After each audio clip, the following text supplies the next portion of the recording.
പാറശാല ഷാരോൺ വധക്കേസിൽ പ്രതി ഗ്രീഷ്മയ്ക്ക് വധശിക്ഷ വിധിച്ചുകൊണ്ട് കോടതി ഉത്തരവായി.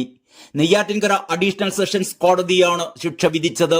കാമുകൻ ഷാരോണിന് കഷായത്തിൽ കളനാശിനി കലർത്തി കൊലപ്പെടുത്തിയെന്നാണ് കേസ്. 2022 ഒക്ടോബർ 14 ഷാരോണിനെ വീട്ടിലേക്ക് വിളിച്ചു വരുത്തി ഗ്രീഷ്മ വിഷം കലർത്തിയ കഷായം ഷാരോണിന് നൽകുകയായിരുന്നു. ഒക്ടോബർ 25 ചികിത്സയിലിരിക്കെ ഷാരോണിന്റെ മരണം സംഭവിച്ചു.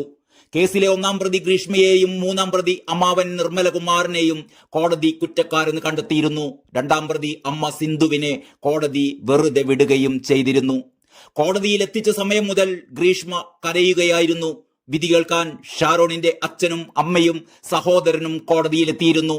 വിധി പ്രസ്താവം ആരംഭിക്കുന്നതിന് മുമ്പ് തന്നെ ഇവർ മൂവരെയും ജഡ്ജ് കോടതി മുറിയിലേക്ക് വിളിപ്പിക്കുകയുണ്ടായി.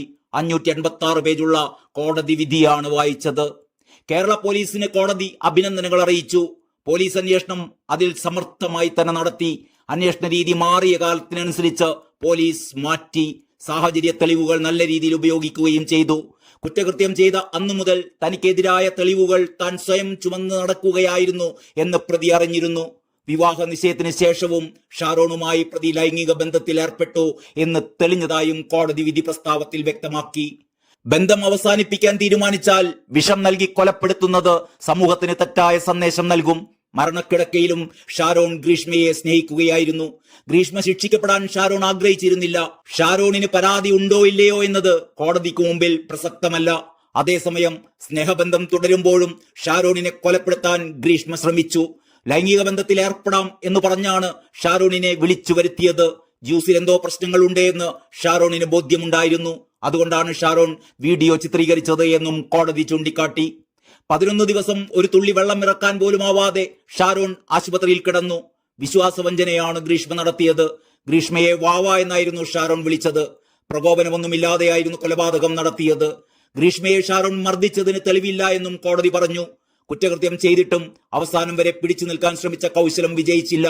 ഒക്ടോബർ 14 ഗ്രീഷ്മ വീട്ടിലേക്ക് വിളിച്ചപ്പോൾ കൊലപ്പെടുത്താനാണ് വിളിക്കുന്നത് എന്ന് ഷാരോണിന് അറിയില്ലായിരുന്നു. സ്നേഹിക്കുന്ന ഒരാളെയും വിശ്വസിക്കാൻ കൊള്ളില്ല എന്ന സന്ദേശമാണ് ഈ കേസ് നൽകുന്നത്. പ്രതിയുടെ പ്രായം കോടതിക്ക് കണക്കിലെടുക്കാനാവില്ല. എനിക്ക് പ്രതിയെ മാത്രം കണ്ടാൽ പോരാ, മറ്റു കുറ്റകൃത്യത്തിൽ നേരത്തെയും ഉൾപ്പെട്ടിട്ടില്ല എന്ന വാദവും കണക്കിലെടുക്കാൻ കഴിയില്ലെന്ന് വിധി പ്രസ്താവത്തിൽ കോടതി പറഞ്ഞു. ശിക്ഷയിൽ പരമാവധി ഇളവ് വേണമെന്നാണ് അന്തിമവാദത്തിൽ പ്രതിഭാഗം കോടതിയോട് ആവശ്യപ്പെട്ടിരുന്നത്. കേസിലെ 1-ാം പ്രതിയായ ഗ്രീഷ്മയോട് എന്തെങ്കിലും പറയാനുണ്ടോ എന്ന് കോടതി ചോദിച്ചിരുന്നു.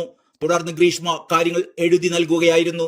ഗ്രീഷ്മയെ ചേംബറിനടുത്തേക്ക് വിളിപ്പിച്ച കോടതി കാര്യങ്ങൾ നേരിട്ട് ചോദിച്ചറിയുകയും ചെയ്തു. ഇനിയും പഠിക്കണമെന്നും ശിക്ഷയിൽ പരമാവധി ഇളവ് വേണമെന്നുമായിരുന്നു ഗ്രീഷ്മ കോടതിയോട് പറഞ്ഞത്. 24 വയസ്സേ പ്രായമുള്ളൂ, ഇനിയും പഠിക്കണം. പ്രായം പരിഗണിച്ച് ശിക്ഷയിൽ പരമാവധി ഇളവ് വേണം.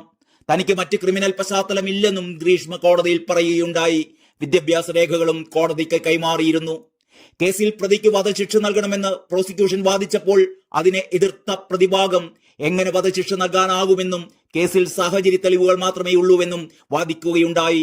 വിചാരണ ഘട്ടത്തിൽ ഗ്രീഷ്മ ആത്മഹത്യാ പ്രവണത കാണിച്ചിരുന്നു. ഷാരോണുമായുള്ള ബന്ധത്തിൽ നിന്ന് രക്ഷപ്പെടാൻ ഗ്രീഷ്മ പലതവണ ശ്രമിക്കുകയുണ്ടായി.